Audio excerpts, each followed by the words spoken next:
Hi and welcome back to the first video of this year. Of course, happy new freaking year. Let's hope 2025 will be a great year. And my year is starting out pretty well. I have seen someone on the online marketplace that was selling a bunch of Japanese PS2 games pretty cheaply, to be really honest. I was looking at them like, wow, these prices are pretty good, I think, at least, because, I do have a Japanese PS2, but I can't read Japanese, I don't understand it. So I could theoretically play it, but some of them are RPGs. And maybe there will be a English translation patch, and some of these games are available here in PAL regions. So I got this entire bundle for 80 bucks, 80 euros. And first up is a game that, to be really honest, I'm not even sure what this is. This was like a big box, a collection edition. It looked pretty cool. I think it's from Compile Hearts. Yes, it's from Compile Hearts. So I just figured, why not? I haven't even opened it yet because it is a sealed copy. So that's pretty crazy. Next up is a game that I was just looking at the box art and it looked pretty freaking cool. It is a game from 2007, so it's pretty late in the PS2's life cycle. And that is Dragon Shadow Spell. And these are in incredible good condition, by the way. This is if you can see it, a strategy RPG. Not entirely sure if there is a fan translation for this game, because there are a lot of Japanese games that have gotten fan translations or people are working on fan translations. It is freaking cool. Of course, I do know the Vampire Collection, it actually says the Vampire Darkstalker Collection. I also have the Darkstalker Collection on the PS3, the Japanese import, but I just couldn't pass it up to get this game. Now, this is a game that I actually have been looking forward to after I basically beaten the game last year. I'm like, oh man, I wish I could get a physical copy. And I did get a physical copy of Tales of Destiny 1. Now, this is not the director's cut, if I am not mistaken.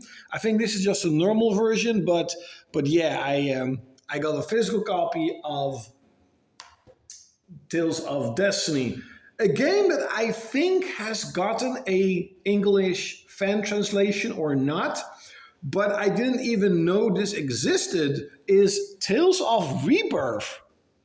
So I was basically looking at all the Tales of games on PS2 and I found this one. I'm like, what? What is this? I've never heard of this. I love these sort of old Tales of art design. And I think graphically, it's kind of the same as Tales of Destiny and Tales of Destiny 1. Next up is a game that I think is available nowadays on PS4, Switch, and whatever. But it is a collection of S&K fighting games. And I'm seeing right now that this is volume 2. And I think volume 1 is here. And that is The Last Blade 1 and 2. These are in incredible condition. I hope they're original copies because they look so freaking good. And volume 1 was actually Mark of the Wolves. Now I think I have both of these games on PS4, but I am not 100% certain. I think I do.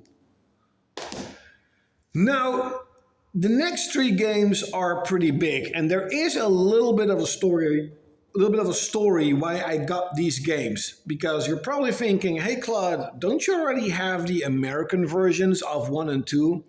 And that's yes, and that is Xenosagaaa. I got Xenosagaaa 1.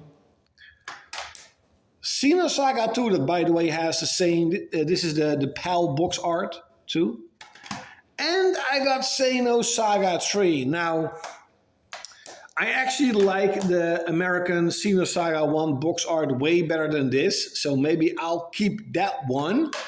But to me, I got Xenosagaaa 1 and 2, right? And these games are fairly expensive. I mean, Xenosagaaa 2 is like 60, 80 bucks. I have it sealed, the American version, so maybe that one is a little bit more expensive. I'm not entirely sure. But especially, and this is kind of especially for this particular version game, Xenosagaaa 3, it never came out here in Holland. And same goes with Xenosagaaa 1. So the only way for me to get an English physical game is an American version, and that these games cost like 2, 3, maybe 400 euros. And at the end of the day, I do not have an American PS2. I do not have a region-free PS2, at least not yet. So even if I will pay the 200 or 300 bucks to get the American Xenosagaaa 3, I will still not be able to play it. Now on my MacBoot PS2, I have Xenosagaaa 1, 2, and 3. So I can easily play them right now. It doesn't really matter. So my thought was, why would I even care? What does it matter if I have an original Japanese version of a really expensive game that I can easily play on an emulation or with the MacBoot PS2, or spend 200 or 300 or 400 euros to get a, English physical version that I won't even play? That's really the thing that is very important to note. I won't be able to play that American version. So yes, of course, you could definitely say, well, Claude, you should have not bought this. You should have just sticked with getting an American version. It's in English. But to me, it doesn't really matter that much. And I do like the box art. So in my personal opinion, I now have, finally, after all these years, I finally have Xenosagaaa. But I still need to play them, though. They're still on my list to be played. So I got a couple of Japanese PS2 games, and I think today I'm going to try them out. And yeah, hope you enjoyed this video. Like in the comments below. Leave it in the comments below. Do you collect Japanese games?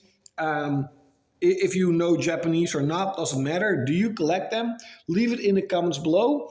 Again, Happy New Year. Like, share, comment, and subscribe. And like always, you're gonna see me next time.